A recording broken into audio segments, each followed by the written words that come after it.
Chapter 2. Please, Dad. I sat next to a woman called Ellen on the bus. She was Canadian, and she told me she'd been on wild country holidays all over the world. She seemed very nice. As I half listened to her, I looked at the other people in the group. It was a small group, only 5 people altogether. There was a couple who were kissing or touching each other all the time, and I thought they must be just married and on holiday. A honeymoon couple. They were called James and Sarah, but I knew I'd always think of them as the honeymoon couple.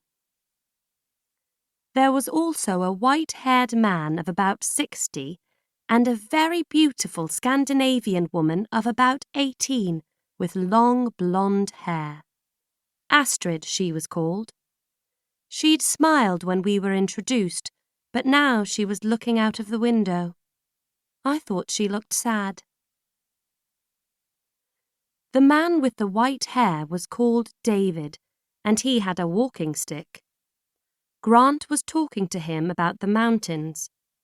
He probably wanted to know if David would be able to do all the walking on the holiday. Wild country holidays are really for people in good health because the walks can be difficult. I knew Grant had to ask David about his leg, but I hoped he'd be kind about it. Before he started working for Wild Country, Grant had been a soldier for 5 years. Sometimes he spoke to tourists as if they were soldiers too. He'd spoken to me like that when we first met, but I wasn't going to let him do it on this tour. Oh no. The couple were kissing again. Ellen saw me looking at them. "Makes you feel a bit sick, doesn't it?" she said softly, and I had to put my hand over my mouth to hide my smile. A tour leader should not laugh at the tourists in their group. I didn't need the Wild Country book to tell me that. "What did you do to your finger?" Ellen asked me, and I saw Grant look over at us with that smile of his. "Yes," he said. "What did you do to your finger, Tess?" "It's a long story," I said, and turned my head away so I couldn't see him. But I still heard what he said. "I thought it might be." And then he laughed. When we got to the hotel, I phoned my father while Grant went to the front desk with the group. "I'm just on my way to a meeting, Tess," my father said. "Can I call you back later?" "This will only take a minute, Dad," I said. "I just want to ask you to let me work with someone else. Please. I don't like Grant. We just don't get on well together."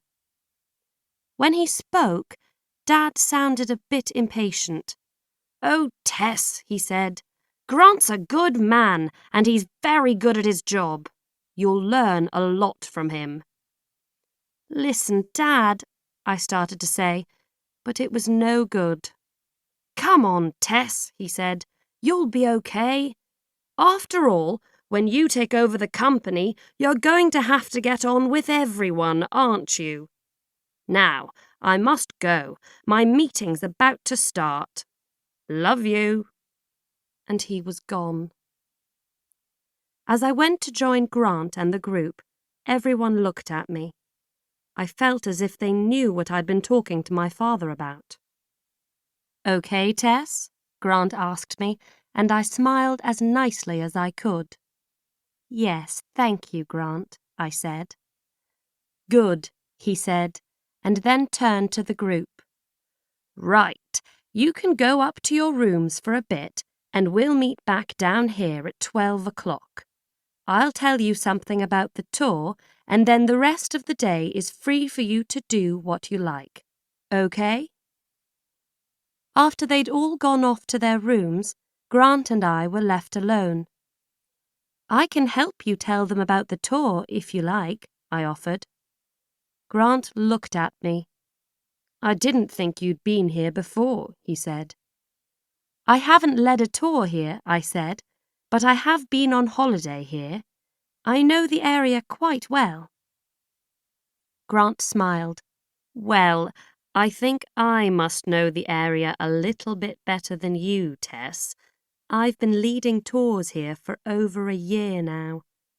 Anyway, I thought the idea was for you to learn from me. My face quickly went red.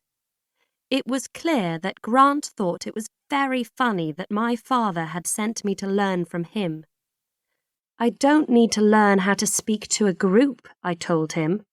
I don't have any problems doing that. No? Grant said. Well, of course. Do add anything if you think it will be helpful, Tess. From the way he said it, I knew he didn't think anything I said to the group would be helpful.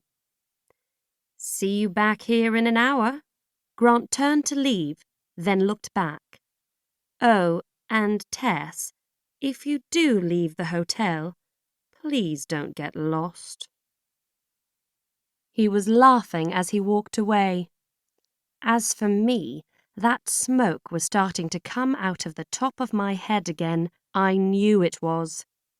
It was going to be a very long 10 days.